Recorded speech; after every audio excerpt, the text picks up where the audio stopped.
Ça y est, on y est. Apple vient de dévoiler le 9 septembre ses nouveaux iPhone 16, iPhone 16 Pro avec iOS 18 intégrant Apple Intelligence, les fonctionnalités d'IA générative dans les applications Mail, Messages, Photos, Siri ou même la possibilité de générer des emojis personnalisés.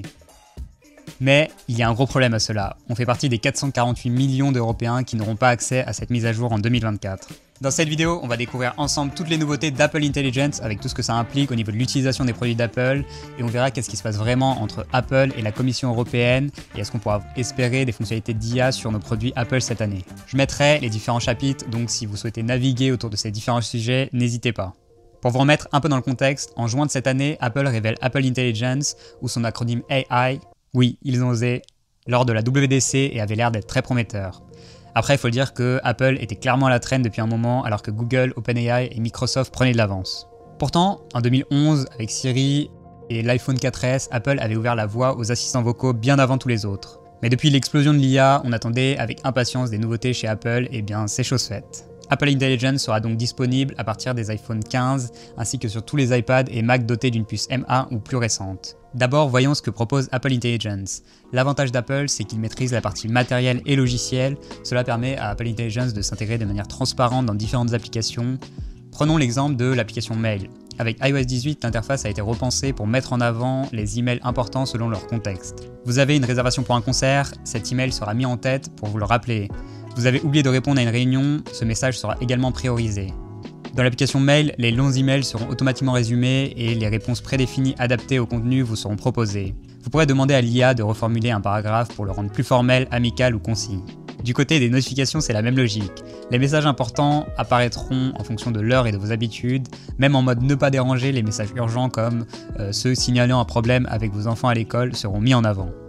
Dans l'application Notes, vous pourrez enregistrer une conversation, un cours ou une réunion, avec consentement bien sûr, et les faire résumer avec Apple Intelligence. Ce résumé pourra être transformé en texte, en notes structurées ou même en schéma visuel. Un ajout original est Image Playground, un outil de création d'images à partir d'une description textuelle. Vous pourrez ainsi générer des illustrations ou des scènes imaginaires directement depuis votre iPhone ou votre iPad et les insérer dans vos conversations messages. Un autre outil amusant est Gen Emoji, un générateur d'emojis personnalisé. Il suffit de décrire l'emoji que vous souhaitez, par exemple une grenouille cow-boy, et AI le créera pour vous. Bien sûr, la photo n'est pas en reste. La recherche devient ultra précise. Vous pourrez par exemple demander de retrouver la photo de Shani qui danse avec une robe rouge, et AI retrouvera les images exactes. Encore plus fou, ça marchera même pour des moments précis dans une vidéo. Enfin, vous pourrez créer des montages photos et vidéos juste en décrivant la description de ce que vous voulez faire. Cette fonctionnalité a l'air juste incroyable, vous en pensez quoi? Bon, parlons un peu maintenant de Siri, il fait complètement peau neuve. Vous pourrez interagir de manière plus naturelle, sans commande rigide, et vu qu'il aura accès à votre contexte personnel, qui je vous le rappelle sera privé, même Apple n'y aura pas accès, il pourra répondre et réaliser des actions personnalisées. Par exemple, vous pourrez lui demander de retrouver cette recommandation de série que votre frère vous avait envoyée le mois dernier, ou encore envoyer à votre amie Erika les photos de la soirée du week-end dernier. Apple a également intégré ChatGPT 4 grâce à son partenariat avec OpenAI. Vous pourrez demander des résumés d'articles, des synthèses comme « Résume-moi les dernières nouvelles sur l'intelligence artificielle » tout en gardant vos données sécurisées. Une dernière fonctionnalité seulement disponible pour l'iPhone 16 qui m'a vraiment impressionné, c'est ce qu'ils appellent Vision Intelligence. En utilisant le nouveau bouton de l'iPhone 16, si vous souhaitez avoir des informations sur un nouveau restaurant dans votre rue, vous n'aurez qu'à le prendre en photo et en un clic vous aurez toutes les informations. De même pour l'affiche d'un événement que vous voyez dans la rue ou le modèle d'un vélo que vous trouvez stylé. En un clic et vous aurez toutes les informations. J'attends avec impatience le test de ces nouvelles fonctionnalités qui semblent presque trop belles pour être vraies. Mais pour nous, les Européens, et pour les 1,4 milliard d'habitants en Chine, le test ne sera pas pour tout de suite. Apple a pris la décision de ne pas déployer Apple Intelligence en Europe pour éviter les complications liées à la réglementation européenne, et plus particulièrement au Digital Market Act ou DMA. Le cœur du problème réside dans les exigences d'interopérabilité du DMA qui obligent les grandes entreprises technologiques comme Apple à rendre les systèmes plus ouverts aux services tiers. Cela inclut la possibilité pour d'autres entreprises d'accéder à certaines données des utilisateurs et de proposer des services concurrents directement sur la plateforme d'Apple. Apple craint que ces obligations ne compromettent la sécurité et la confidentialité des données des utilisateurs. Nous craignons que les exigences d'interopérabilité du DMA ne nous obligent à compromettre l'intégrité de nos produits d'une manière qui mettrait en danger la confidentialité et la sécurité des données des utilisateurs.